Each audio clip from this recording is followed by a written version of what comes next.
Hey, everybody. My name is John Wilkinson on the Living Colorado team, and this is Getting Real Estate. My partner, Kenda, and I are happy to be here. We are new transplants-ish to Colorado, and we figured why not do a podcast about what it's like to really live in Colorado? There's so many things to discover, and we're excited to share. Today we're going to be talking about Cabo, and there is a Cabo connection. Yeah, we're going to be talking about one of the things that I think is so great about having lived in Cabo and now living in Colorado is this strong connection between the two places. So we're going to unpack that a little bit. We're just going to talk today very basically about life in Cabo and how it relates to life in Colorado. But for sure, if you would like more information about Cabo, reach out to us and we'll be happy to provide that to you. I think maybe like once a month out of, Yeah. every fourth episode, we'll talk more about life in Cabo because it is such a big part of our lives. It is. And also, we've found so many people here in Colorado or in Cabo from Colorado. So they're definitely beyond us. I know that there is a connection between the two cities. Obviously, this is mountain. People want to escape that to get to, Oceanside. That is a big difference.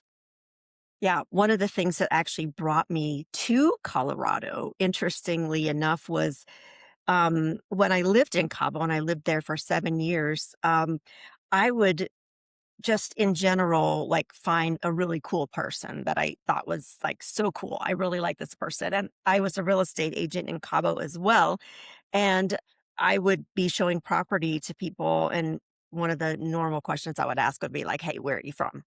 And the ones that I just connected with, the ones who really just I thought were incredible people that I would like to get to know better, um, they were all from Colorado. So I started noticing this connection between the ratio of people in Cabo. For sure, mostly it's Canadians, but when it was Americans, it was all the time Colorado. So a couple of years ago, I decided that I needed to come check out Colorado. I had never been to Colorado before. So 2 years ago, I came to Colorado to visit some of my cool friends who lived here. And I went from place to place and stayed with them for 3 or 4 days in their little town all over Colorado. John, I fell in love with it, and I could really see why there is that strong connection because people here love the outdoors. We've talked about that in the past. Yeah. They love adventure. They have this adventurous spirit, and the same thing is true for Cabo. So I fell in love with it right away, and now that I actually have been here and I bought a house here, going back to Cabo this winter, I met people all the time from Colorado, and it was just So crazy. fascinating. It Yeah, is it was fascinating. And we talk about Cabo a lot, right? So what makes up Los Cabos? that's a great question. Los Cabos means the Cabos. Los Cabos is a combination of several different areas. And just like here in Denver, where we have these strong personality or strong identity micro communities, Los Cabos has the same thing. And so if you picture Los Cabos, it is at the bottom of California. So it's California Baja Sur. So it's all the way down to the very bottom of that long peninsula that comes off of California.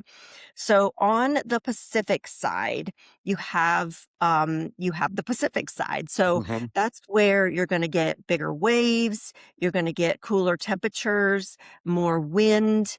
It's just more of a Pacific Ocean feel. And then you kind of go around the bottom, and that's where Cabo San Lucas is.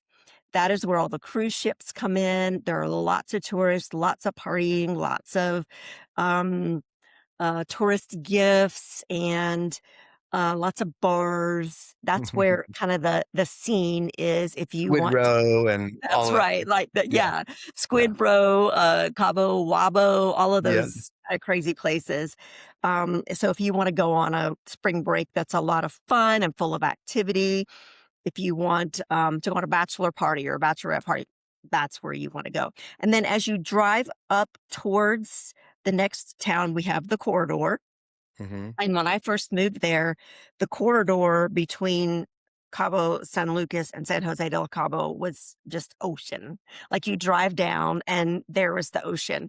Now you can't see the ocean anymore because there are so many resorts on the corridor and they are beautiful properties right on the corridor. Not a lot of single Mhm. family homes there, more resorts there, but they are adding homes on the other side of the highway. Then you get into San Jose del Cabo, which is where I lived. San Jose del Cabo is a little bit more upscale. It has higher priced stores, higher priced homes, a lot of golf courses and golf communities in San Jose del Cabo, and it's a little quieter. And then if you go further around the peninsula, that's when you're going to hit the East Cape. That's where people like to live off grid. They're driving their trucks. The roads are not paved. And they have their own wells. I mean, it's like kind of out there in the There's boonies. donkeys on the Donkeys roadways excess. Yes, or absolutely. burros, as you say in Mexico. Burros. Yeah. That's funny. Yeah, I found the same, like, it in terms of, the corridor, beautiful resorts, and it's interesting you say they're gonna be building houses on I guess the desert side Yeah. of the Transpeninsula. Okay, nice. They're going to start putting some communities back there.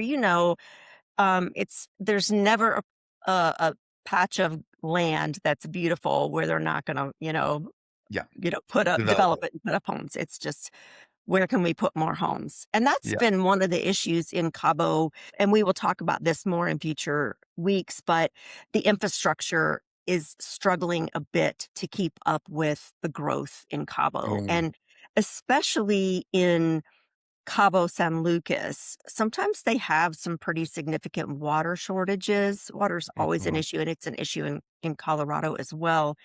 Um, San Jose doesn't seem to have as many water issues because there's a very big desal plant north of San Jose. And so the water, if you picture the water coming from the desalination plant coming through, it goes through San Jose first, and then it gets down to Cabo San Lucas.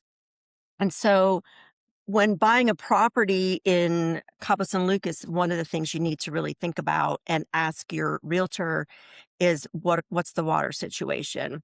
Some of the larger neighborhoods now are building their own like mini desal plants to kind wow. of help with the water problem.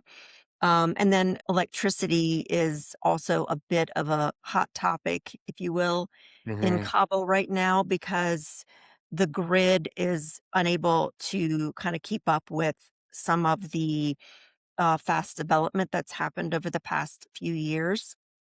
And so, especially in the summer when it's warm and people are running the air conditioning.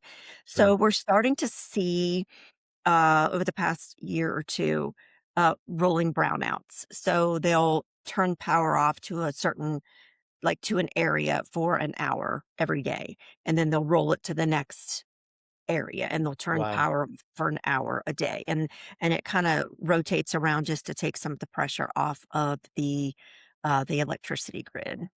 Wow, that's interesting. Yeah, I'd lived there for about 4 years, Mhm. and I didn't know there was a desal plant, near San Jose, because that's where Yeah. we were. Yeah, wow, that's interesting. I did not know that. Yeah, and then the people off the grid on the East Cape driving past these homes, and they're not just small residential homes. Some of them are huge mansions, oceanside mansions, and they're all off grid. Yep, they're all off grid. The power is not available out there. They have to use solar panels. They have to dig their own wells, or some of the little communities will get together and make a desal. But they are all off grid. It's crazy, Wow. and even with propane. So Mhm. people buy these large propane tanks, and these trucks come out and fill the propane. And it's the same with water when they're off grid. They if they don't have a desal, they will get a cistern, and usually the cistern or is underground, Okay. and water trucks will come out and fill your cistern for you. And that's happening a lot on in Cabo San Lucas also, especially in the El Tizal area where you get a little bit uphill. Mhm. They really struggle with water, and so they have water trucks running constantly in the El Tizal area because everybody has a cistern and they just come fill the cistern every couple of Wow. days. I have so many questions for you regarding, a, a home appreciation, resale value due to all of these things, but we'll talk about that in another episode. I know as a broker, an agent in Cabo, many of the people that are buying property are either Canadians or Americans, obviously English speaking folks, right? So do you feel like you have to speak Spanish? It's a sensitive topic for me, and I'll tell you why after you answer. But do you feel like you have to speak Spanish in Cabo? Is that necessary? You know, most people speak English in Cabo. Mhm. And I think I know your thoughts on the matter because I think I align with that, even though I'm kind of a hypocrite. I don't speak fluent Spanish. But I tried and I learned and I always was trying and I would try to communicate with people in Spanish because I was in Mexico and it's my responsibility to try to speak um to the Mexican people in Spanish. It's their language, it's their homes. But I will tell you, almost everybody speaks English in Cabo. And I think even with the resorts, it's kind of a prerequisite for them to be hired is they have to speak English. And many times I would try to speak to somebody in Spanish and they would answer me back in English. And it could be because my Spanish was so bad. But you Um, tried. I Yeah. tried, and Yeah. it was out of a place of respect and also a love for the Spanish language. I think it's a beautiful language, but you're fluent in Spanish. So how did you experience that? So when we first, I think the first experience I had was during the inspection process. The inspector had lived in Cabo for 24 years and refused to speak Spanish. And he came across kind of with this elitist, attitude. And in speaking to the developer and, my agent, it was all in English. And it just rubbed me the wrong way that this guy's been he's been in the country for 25 years and still doesn't even try, Mhm. to speak Spanish. I feel like those are the outliers, right? People that move down there who try, have complete respect for. And it's difficult to learn, a new language, especially when there's so many people speaking English or they'll respond to you in English.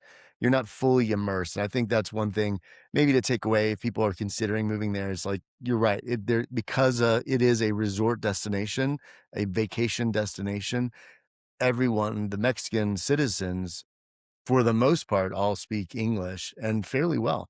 So they will make it easier for you. And I think it's just their hospitality, right? That they're trying to just make it an easier experience for those that are visiting or that live there. So yeah, that was. I agree with you. I think you can get away with speaking English. Most of my, obviously my mom speaks Spanish. She's from Mexico. My dad does not speak any Spanish after 53 years with my mom. So, there's that. And my sister, my older sister understands it, but they're able to try and communicate. But for the most part, I agree. I think Spanish is good if you want to learn. I think you could. There are immersion classes you can go to, and I know people who have volunteered to do those classes. But for the most part, I think English is also 100% doable. Like you said in the beginning of this conversation, this is controversial, but if there's one thing that I could say to people who are planning to go visit Mexico, especially Cabo, I would often hear people going into stores to shop owners and talking like loud because, That'll I make it. need they're Yeah, not deaf. well, understand that. Yeah, Yeah, right. they can hear you. Yeah, And you're the one who needs to work harder to get your message across. And I saw so many people who would kind of maybe talk down to people who didn't speak as fluent enough English that made them feel comfortable, right? And right. they would be a little bit degrading. And I I'm not a confrontational person, but sometimes I would say, you are in Mexico. Yeah, So yeah. let's not talk down to people who don't speak English because you're not in an English speaking country. You're in Mexico. Right. And so try to, when you're there, try to be patient and understand I am the minority here. I am the one who needs to go over and above to try to communicate with Yeah. these people in their beautiful lands. And I'm coming here because it's different. And I'm coming here because it's a foreign country. And let's not try to make it America. Let's not try to make it Canada. Right. Well, and speaking of that, right, there's also the currency, which I also found interesting is you don't have to use pesos Isn't necessarily. that bizarre? I Yeah. mean, can you imagine going into like King Soopers here in Denver and saying, "Okay, can I pay with pesos?" Yeah, Can you right. imagine? Exactly. No, But yeah. that's what people do. "Can I give you US dollars?" And they always say yes. But I have one little tip. If you can get pesos, it's better to use pesos, but especially if you're using your credit card in a restaurant, always have them bill you in pesos because sometimes restaurants kind of take advantage of the fact that maybe tourists don't understand the conversion rate or they don't really Know care. what it is. They Yeah. don't know. So they'll Yeah. charge this crazy, like, bad, exchange rate, and they'll have it posted so I mean, but you're gonna pay, a lot more for your meal if you have it charged in US dollars. I always suggest that you get pesos. How do you get pesos here? Do you go to your bank? Great question. So we have an account in Mexico and we usually just put money there and just get pesos out of the ATMs down in Cabo when we need them. But to your point, we use our credit card almost all the time.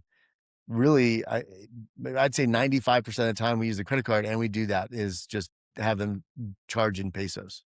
Yeah. And Yeah, even if your credit card company charges a little bit of an exchange fee or an international transaction fee, it's still you're gonna come out better than if you totally.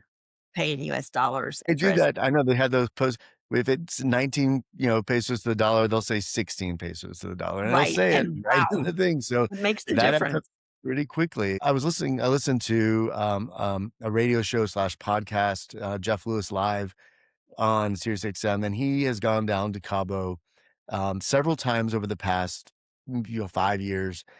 This last January, they were gonna go down after Christmas and the whole, Puerto Vallarta uprising, with the gangs kind of deterred a lot of people from going down there. I think you were down there when that was happening.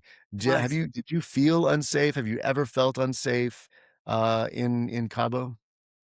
It's interesting. I was there when that happened, and I actually had been in Guadalajara, which also had a little bit of an uprising. I was there like 5 days before this happened, and a lot of I didn't even know anything was going on, and people started like messaging me, "Are you safe? Are you okay? Go inside. Don't go out." And I was like, "What is going on? It's beautiful here. What's going on?" And to be honest, it did make me feel a little nervous. It did make me feel a little scared. But then I would go outside and nothing was happening. We didn't have any issues in San Jose at all.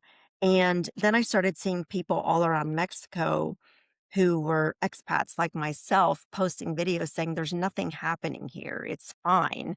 And then I started seeing people in Puerto Vallarta posting texts like that was a very isolated incident. There's nothing happening here. We're fine. Mm. And I think it is scary when to use the cartel word. It is scary. Um, but I think it's important that we understand a couple of key points. Number one, the president and the government are trying to crack down on the cartels and trying to minimize that drug trade. So when the cartels have a leader taken out or have a disruption in their um, industry, they retaliate with a show of force. Mm, It's important to know that, yes, they did burn buses. Yes, they did burn cars, but they made everybody get off the bus. They made everybody get out of the cars before they started their disruption. They aren't trying to harm random people. They aren't trying to take out citizens. They are trying to have a show of force and but they want to make sure people are safe. So they took everybody off, which is it's a little different than what happens in violence in the United States, which, let's right. be honest, it's a lot more random and they are trying to take out random people. So Yeah.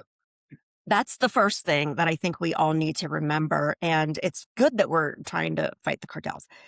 The second thing is that news in the States, they want to Sensationalized. sensationalize. Yeah. Yes. And they want to make you afraid because that's what keeps you plugged to your television. And they want to make you afraid to leave the country. They want to make you afraid of Mexico. They want to make you afraid. And the reality from somebody who lived there 7.5 years full time as a American woman realtor who drove around in a Mercedes in Mexico all the time by myself. I never was threatened in any way. I never felt uncomfortable. I never felt like I was in danger. I never felt like people were out to get me or hated me or were watching me or never, never did I feel that way.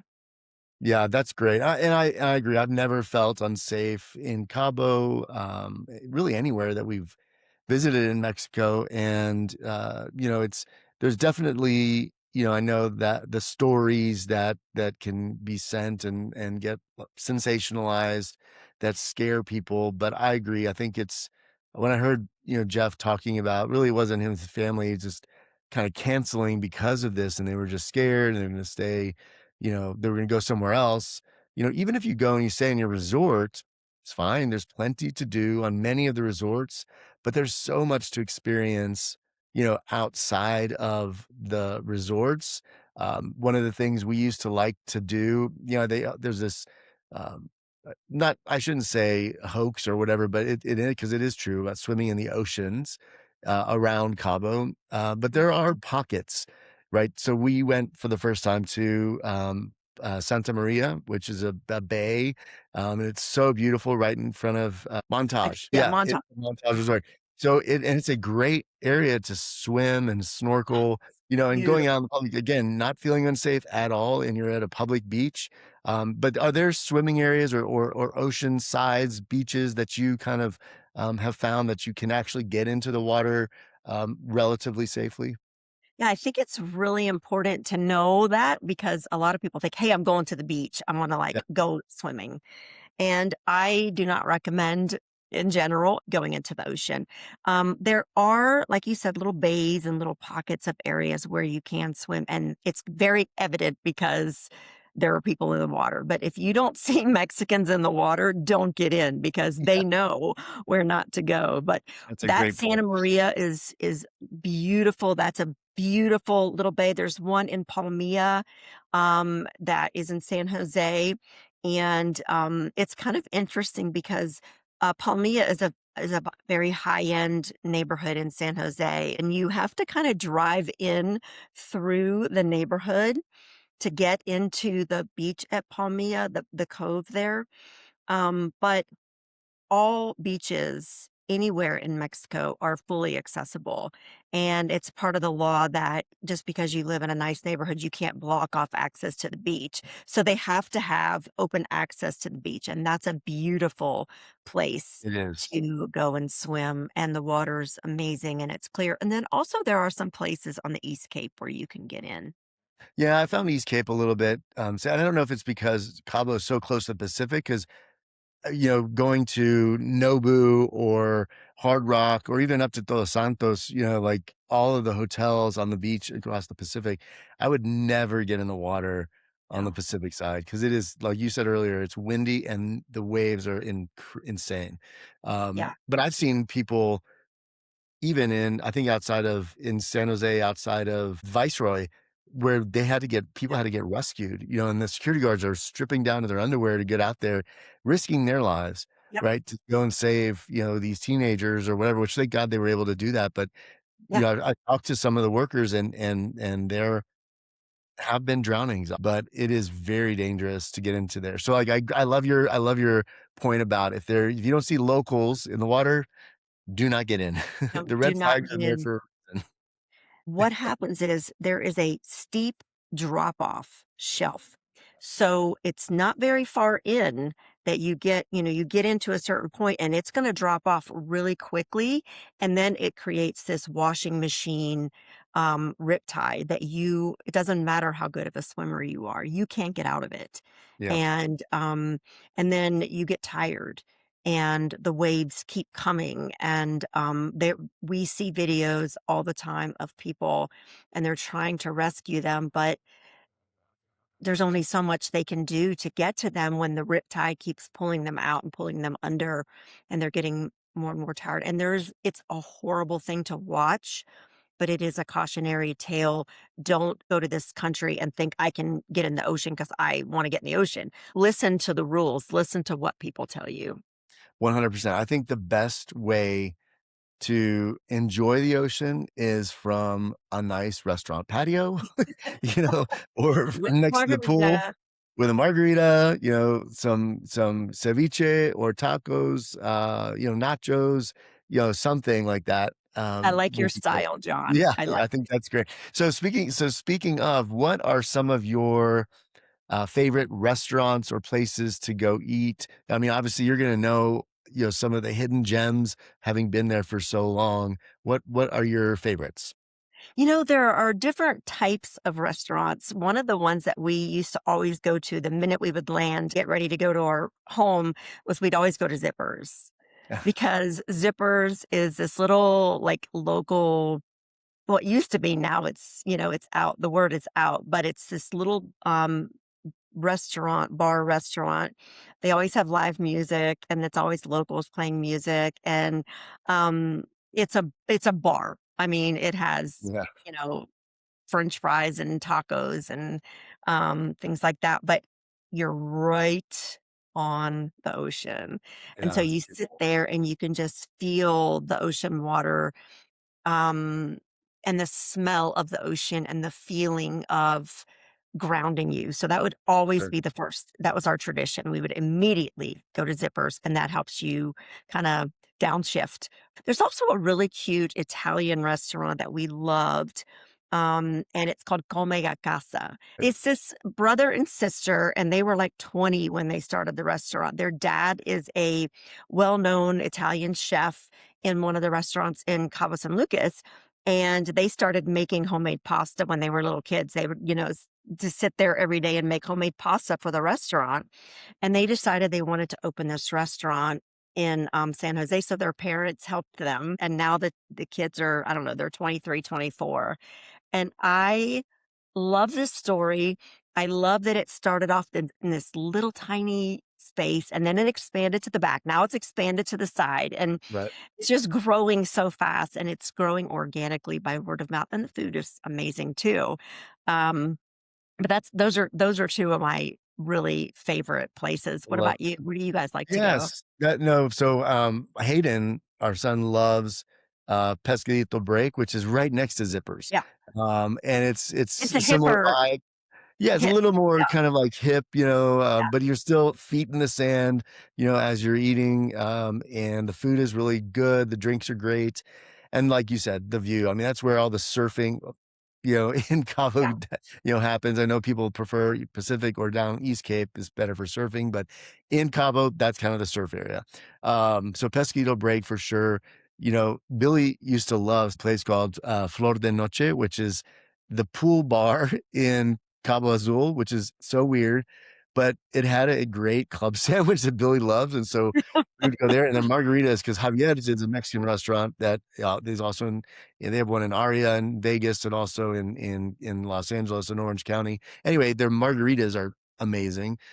Those are, I think, the two favorite, and then Come Casa for sure is a go to. My favorite lunch spot is Sir in Cabo San Lucas, Yeah, and it's kind of near the office, that people go to. But Sir is a little quieter, more kind of a Miami kind of a feel, but the food's incredible. They have sushi, really everything, and it's just a great atmosphere. And you're looking at the arch, you're looking at the cruise ships, people, doing their stuff on the ocean, the jet skis and everything.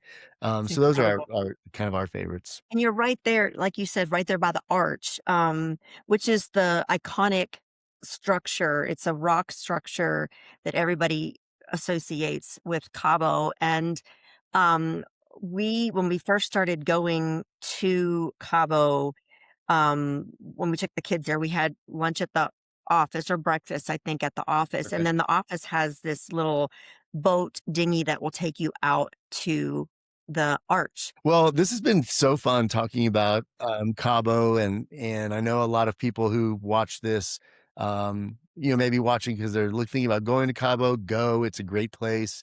We'll be talking in the future. I know about investing in Cabo, moving to Cabo, what it takes to do that. There's so many things to talk about in upcoming episodes. I think we're going to do this about once a month, right? Yeah, I think so. I think once a month is good. And I think we've also talked about doing maybe a little webinar about diving deep into the specifics of purchasing property in Cabo if that's something that you're interested in. So if you want to be added to that mailing list and you want to be notified and kept up to date about this webinar that we're going to be doing, just drop the word webinar in the comments and we'll add you to the list and let you know when we do our webinar about purchasing property in Cabo.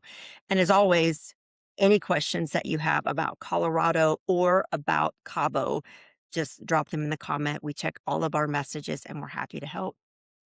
So next week, I think we're going to be talking about specific neighborhoods in Denver, which I think is going to be really interesting. We mentioned before, like just like in Cabo, there's little personalities for every neighborhood and different draws for every neighborhood. So subscribe, and you'll be notified of upcoming episodes that we have. Yeah, it's going to be a lot of fun. We have a lot of fun things planned. So thanks so much for watching, and we'll see you in the next one. Thanks, everybody.